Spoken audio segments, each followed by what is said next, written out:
வணக்கம். நீங்களும் உங்கள் அன்பு குடும்பமும் எல்லா வளமும் பெற்று வாழ்க வளமுடன். நான் சத்யதேவ் ரோஷன் பேசுகிறேன். இன்றைக்கி நம்ம மூளை பகுதியில் இயங்கப்படாத பகுதிகளை இயக்கிறதுக்கான ஒரு எளிய அற்புதமான பயிற்சி நம்ம பார்க்க போகிறோம். இந்த பயிற்சிக்கு தோப்பு கரணம் அப்படின்னு சொல்லுவாங்க, குஷா தோப்பு கரணம் அப்படின்னு இந்த ரெண்டு பயிற்சி இருக்குது.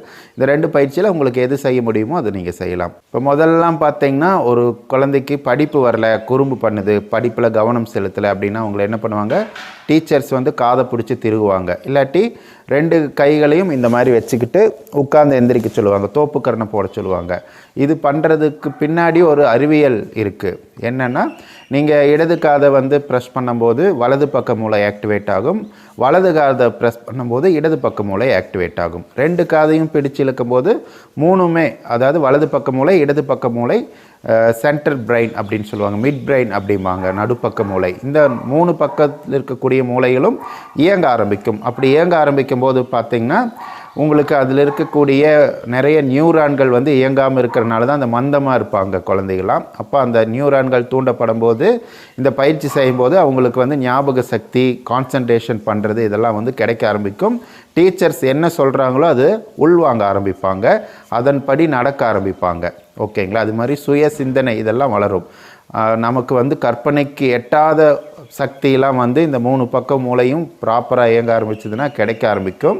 ஓகேங்களா? அதனால் இந்த பயிற்சியை செய்கிறதுல ரெண்டு ஸ்டெப் இருக்குது. ஒன்று, சாதாரணமாக ரெண்டு காதையும் இப்படி மாற்றி மாற்றி, அதாவது இடது கையில் வலது காதோட இந்த கம்மல் குத்துற பகுதி இருக்கும், அந்த பகுதியும் வலது கையாலே அதே மாதிரி கம்மல் குத்துற பகுதியும் இப்படி பிடிச்சிக்கிட்டு உட்கார்ந்து எந்திரிக்கிறது. உட்காரும்போது நம்ம மூச்சை விட்டுக்கிட்டே உட்காரணும், எந்திரிக்கும் போது மூச்சை இழுத்துக்கிட்டே எந்திரிக்கணும். இதுவும் எப்படி பண்ணணுன்னா, கீழே உட்காரும்போது மூச்சை விட்டுக்கிட்டு ஆ அப்படின்னு சொல்லிட்டு உட்காரணும். இப்படி பண்ணும்போது ஆ அப்படின்ட்டு உட்காரணும்.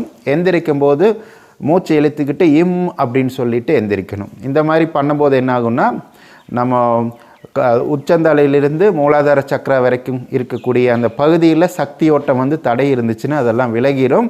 ஃபுல் எனர்ஜி அப்படியே உடம்பு ஃபுல்லாக கிடைக்கும். அதே மாதிரி தான் கீழிருந்து மேல் நோக்கி நம்ம எந்திரிக்கும் போது மூலாதாரத்திலிருந்து சக்தி மேலே போய் உடம்பு ஃபுல்லாக அந்த சக்தி கிடைக்கும். பூமியிலிருந்து வரக்கூடிய சக்தியை மூலாதார சக்கரா ஈர்க்கும், ஈர்த்து மேலே அனுப்பும்.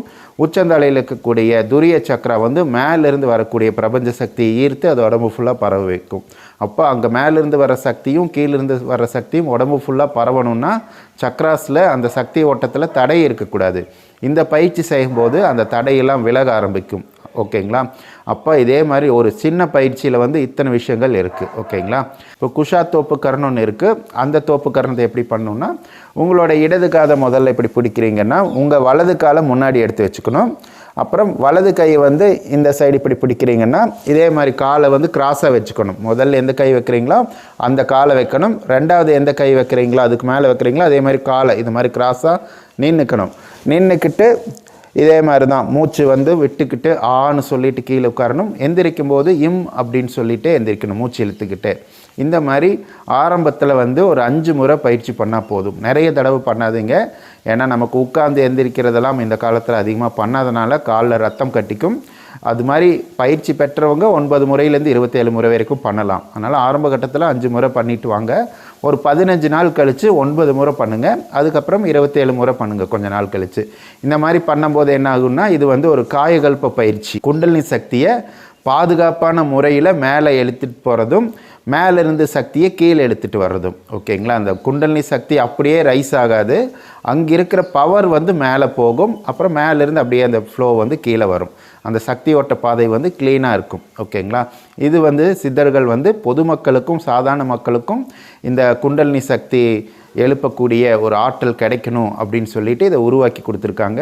இந்த மாதிரி பயிற்சியெல்லாம் நம்ம பண்ணிகிட்டு இருக்கும்போது தான் உடம்புல ப்ராப்பராக சக்ராஸ்லாம் அலைன் ஆகும். அதுக்கப்புறம் நம்ம குண்டலினி தவம் பண்ணுறதோ மெடிடேஷன் பண்ணுறதோ அப்போ பண்ணும்போது பர்ஃபெக்டாக இருக்கும். இதெல்லாம் பண்ணாமல் நம்ம மெடிடேஷன் பண்ணும்போது தான் நிறைய ட்ரபிள் வருது நமக்கு. ஓகேங்களா? அதனால் இந்த பயிற்சி நீங்கள் காலையில் நேரத்தில் செய்கிறது நல்லது. அதே மாதிரி சாயந்தரம் செய்கிறதுனா உங்களுக்கு 4:30லேருந்து 6 மணிக்குள்ளே செய்கிறது நல்லது. மதியானம் வெயில் நல்லா மொட்டை வெயில் அடிக்கும் போதெல்லாம் இது பண்ண வேண்டாம். சாதாரணமாக காலையில் எந்திரிச்சோன்னே இது பண்ணிங்கன்னா உங்களுக்கு சூப்பராக இருக்கும். ஓகேங்களா? இது இளைஞர்களுக்கும் ஸ்டூடெண்ட்ஸ்க்கெல்லாம் இது ரொம்ப ரொம்ப முக்கியமானது. இந்த மாதிரி பண்ணும்போது ஞாபக சக்தி அதிகரிக்கும். உடம்புல சக்ராஸ் நல்லா இயங்குறதுனால உங்களுக்கு பிரபஞ்ச தொடர்பு வந்து நல்லாயிருக்கும். பிரபஞ்ச தொடர்பு நமக்கு குறைவாக இருக்கிறனால தான் நம்ம வாழ்க்கையில் எல்லா விதமான பிரச்சனைகளும் சந்திக்கிறோம். இந்த பயிற்சி மூலிமா பிரபஞ்ச தொடர்பு வந்து நல்லா ஸ்ட்ராங் ஆக ஆரம்பிக்கும். ஓகேங்களா? இந்த பயிற்சி செஞ்சு முடிச்சதுக்கப்புறம் அஞ்சலி முத்திரை வச்சுக்கிட்டு இந்த மாதிரி உங்களோட வேண்டுதலை நீங்கள் வேண்டிக்கோங்க. ஓகேங்களா? நீங்களும் உங்கள் அன்பு குடும்பமும் எல்லா வளமும் பெற்று வாழ்க வளமுடன்.